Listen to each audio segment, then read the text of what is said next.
자, 미국 증시 마감 상황 지수부터 좀 보도록 할게요. 다우 지수, 뭐 S&P 500, 나스닥 지수 모두 다 1%대 상승률로 마감을 했습니다. 다우 지수는 1.3% 올랐고요. S&P도 1.4, 나스닥도 1.3% 올랐습니다. 다만 주간 기준으로 하면은 모두 다 하락이었는데요. 주간 기준으로 다우는 1.4% 내렸고요. S&P는 3.4, 나스닥은 5.7% 급락을 했습니다. 아마도 뭐 지난주에 연준에서 다소 좀 매파적인 뭐 그런 흐름들이 좀 나오면서 지수가 많이 좀 충격을 받았잖아요. 그 여파로 인해서 주간 기준으로는 모두가 다 하락을 했지만 당일은 다 올랐는데, 그럼 왜 올랐는지 좀 보도록 하겠습니다. 사실 시장이 이렇게 왜 올랐지라는 생각이 좀 들 정도거든요. 지금 늘 저희가 말씀을 드리지만 지금 미국 증시에서는 호재가 악재가 호재로 반영이 되고 있는 그런 상황이잖아요. 지표가 잘 나오면은 긴축이 더 세질 거야라고 하면서 이게 악재로 받아들이는데, 사실 지난주 금요일에 있었던 가장 중요한 이슈는 바로 10월 고용 보고서였죠.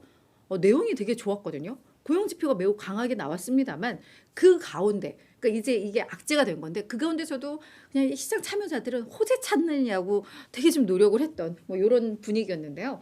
고용 보고서 내용을 좀 보면 비농업 부분에서의 새로운 일자리 증가율이 약 26만 1,000건으로 나왔습니다. 시장에서는 20만 건 정도로 예상을 했었거든요. 그러니까는 사실은 일자리 수가 엄청 많았던 거예요. 예상과 비교를 하면. 그리고 9월의 일자리 수도 당초에는 26만 3천 건이라고 집계가 됐었는데, 이게 최종보는 31만 5천 건으로. 그러니까 여전히 고용시장이 뜨겁다라는 걸 보여줬거든요.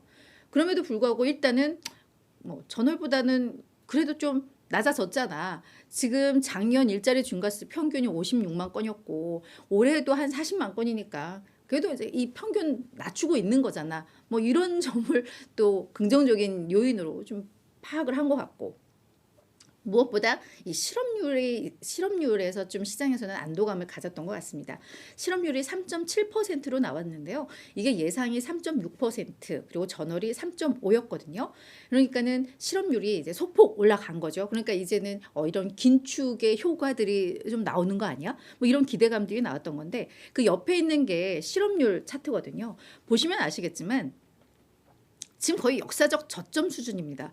그리고 실제로 지난 3월 이후 3.5에서 3.7 밴드에서 움직이고 있는 거니까 사실 그 밴드 안의 움직임입니다. 그래서 이게 이 실업률이 그렇다고 정말 되게 반길 내용은 아닙니다만, 그래도 전월보다 예상보다 소폭 늘었다는 데 대해서 시장은 안도를 했고, 그리고 이게 또 세부 내용을 보면 풀타임 노동자는 43만 3천 명이 감소를 했다고 해요.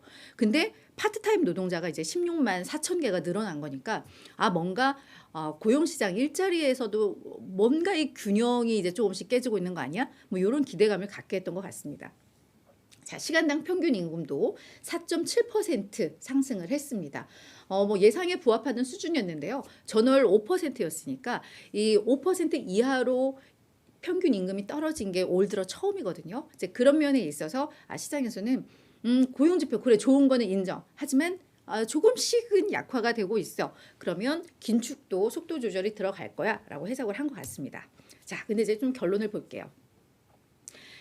닐 캐시켈이 이 미니애폴리스 연은 총재가 고용 보고서를 보고 나서 고용 보고서를 보니까 여전히 우리가 해야 할 일이 더 많다는 것을 보여줬다라고 이야기를 했습니다.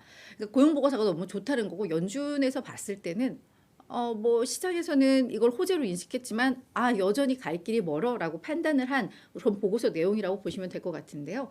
이 패드워치 12월 금리 전망도 보면 이제 50bp냐 75bp냐인데 4일날 그러니까 딱 고용 보고서가 나오고 시장에서는 뭔가 그래도 좀 속도 조절 되지 않을까 이렇게 기대가 나왔을 때는 50bp에 베팅하는 확률이 61%를 넘어섰었습니다.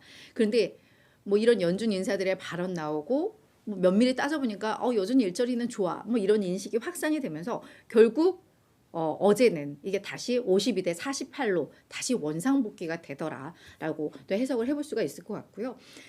그 테이블을 좀 보더라도 그래 12월에 50bp 인상을 할 수가 있어. 근데 우리가 당초 뭐 75, 75, 그다음 25로 예상들을 했었는데 75, 11월에 했고 12월에 50으로 지금 확률이 높아졌지만 그 다음도 50bp를 인상할 확률이 높다라고들 보고 있습니다. 그러니까는 75, 25냐, 50, 50이냐. 결국은 2달 동안, 그러니까 2번의 FOMC 회의 동안 100bp를 인상한다라는 그 전망은 사실은 같거든요.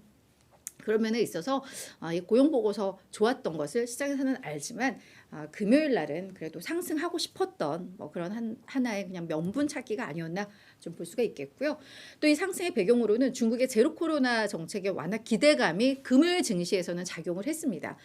로이터 통신이 어떤 소식통을 인용을 해서 중국이 입국자에 대한 격리를 기존 10일에서 약 7, 8일로 단축할 가능성이 높다라고 이야기를 했고, 정광 전 질병예방통제센터의 수석과학자도 뭐 시티그룹이 주최한 한 뭐 컨퍼런스에 나와서 이제는 문을 열 조건이 축적되고 있다. 이 제로 코로나 정책의 중대한 변화가 곧 일어날 것이다. 뭐 이런 멘트들이 막 불거지면서 이제 중국이 빗장을 푸는구나. 그러면 이제 세계 경기도 좀 돌지 않을까? 뭐 이런 기대감들이 작용을 했던 겁니다.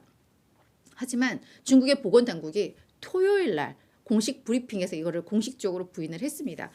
지금 발병 상황이 더 심각해지고 있는데 이게 뭔 소리야. 이 코로나 정책은 우리는 변치 않고 통제 지속할 것이고 이 정책은 매우 경제적이고 효과적이야 라고 이야기를 하면서, 그러니까 결국은 금요일 날 상승했던 그 배경들이 주말 사이에 많이 좀 흐트러졌다라는 거거든요. 그래서 사실 오늘 증시가 약간은 좀 불안한 뭐 이런 국면이긴 한데, 특히나 지난주 금요일 날 스타벅스와 에스티로더가 주가가 8%씩 급등을 했습니다. 이게 대표적으로 중국의 사업 비중이 높은 주식 기업들이잖아요. 근데 이제 스타벅스도 실적이 괜찮게 나오면서 지난 목요일 장 끝나고 시간외고에서 2% 정도 올랐는데 막상 금요일장에서 8% 넘게 올랐다는 건 이 중국 코로나 정책 완화 기대감이 부각이 된 거거든요. 그래서 오늘 뭐 스타벅스라든가 에스티로더 그리고 미국 증시에 상장된 중국 기업들의 주가는 다소 좀 불안할 수 있다라는 거 좀 인지를 하셔야 될 것 같습니다. 자, 이번 주 주요 일정 이제는 좀 보도록 하겠습니다. 이번 한 주의 시작이기 때문에 좀 봐야 될 텐데요. 지금 시장에서 되게 중요시하는 게 이제 8일 날 있는 의회 중간 선거이죠. 현재 미국의 의회를 보면 이제 상원, 하원으로 나뉘는데, 상원은 지금 뭐 민주당, 그러니까 우리 바이든 대통령이 소속된 이 민주당과 공화당이 5대 5입니다. 하지만 이 부통령이 이 투표권, 의결권을 가지고 있는데 당연히 민주당 쪽으로 하다 보니까 민주당이 그래도 과반을 차지하고 있다고 보시면 될 것 같고, 하원 쪽은 이 민주당이 현재는 완전히 장악하고 있는 뭐 이런 상황인데요. 지금 시장에서는 이번 중간 선거에서는 공화당이 우세할 것이다라고 좀 보고 있습니다. 일단 하원은 공화당이 거의 압승을 할 것이다라는 이런 기대감들이 나오고 있고요. 상원은 비슷하지만 그래도 공화당이 우세할 것이야라는 전망들이 나오고 있는데, 자, 그럼 중요한 건 이 중간 선거는 알겠는데 그럼 증시에는 어떻게 되는 거야? 되겠죠. 일단 월가에서는 일단 중간 선거가 마치고 나면 시장은 그래도 괜찮을 거야라고 기대를 하고 있습니다. 왜? 그동안 그래 왔다라는 거예요. 그리고 명확하게 딱 뭐 승패가 갈라지면 어떤 이런 거에 대한 정치적인 불확실성이 완화가 되기 때문에 증시에는 좀 호재가 돼서 그동안 봤을 때 중간 선거 이후 달에는 무조건 오르더라. 그러면 12월에는 랠리가 기대가 된다라는 게 전반적인 월가의 평가이고요.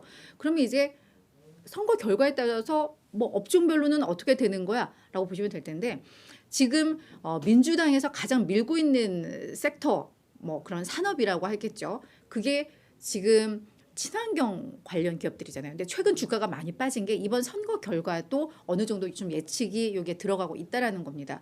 그래서 만약에 뭐 공화당이 우세가 한다면 친환경제들은 조금 타격을 볼 수 있고, 반면에 뭐 에너지, 보험, 의료 이쪽은 더 공화당이 이기면 좋을 거다라고 예상을 하고 있습니다. 그러니까는 그 결과에 따라서 공화당이 우세하면 지금 말씀드렸듯 에너지, 보험, 의료 이쪽이 우세이고, 민주당 쪽에서 뭔가 좀 유리하게 되면 이제는 친환경주의인데 반대 유리한 섹터의 반대들이 얘네가 이겼을 때 이 반대 섹터들은 좀 악재로 작용할 수 있다라는 거 이렇게 이해를 하시면 될 것 같습니다. 네, 자, 그리고 8일 날 월트 디즈니, 옥시덴탈, 듀폰이 실적 발표를 합니다. 그 일정도 체크를 해주시고요. 그다음 또 가장 중요한 게 바로 10월 소비자 물가 지수가 10일 날 목요일 날 발표가 됩니다. 시장에서는 7.9% 예상하고 있는데요. 지난 9월에 이게 8.2 나왔었잖아요. 그래서 시장에서는 8 이하로만 나와도 8 미만으로만 나와도 상당한 호재로 이해를 할 거야라고 보니까 그 숫자 기억을 하시고요. 또 10일 날 우리의 기업 쿠팡도 실적을 발표를 하네요. 지금 이제 뭐 흑자 기대감 높아지고 있기 때문에 쿠팡도 한번 좀 보실 필요가 있어서 정리를 해드리도록 하겠고요. 그다음에 11일 날 11월 미시간대 소비자 심리 지수 나오는데 이때 이건 이제 예비치기는 한데 이때 기대 인플레가 발표가 되기 때문에 이번 주에는 이렇게 중간 선거와 물가 지표 그리고 이제 FOMC 마치고 나서 우리 연준 인사들의 연설이 아주 줄줄이 예정되어 있거든요. 그래서 이들이 매파적인 발언을 하느냐, 어떤 뭐 비둘기적인 발언을 하느냐, 그게 또 매우 중요하겠죠. 그래서 이번 주에는 이런 이슈들이 핵심이다라고 이해를 하시면 될 것 같습니다.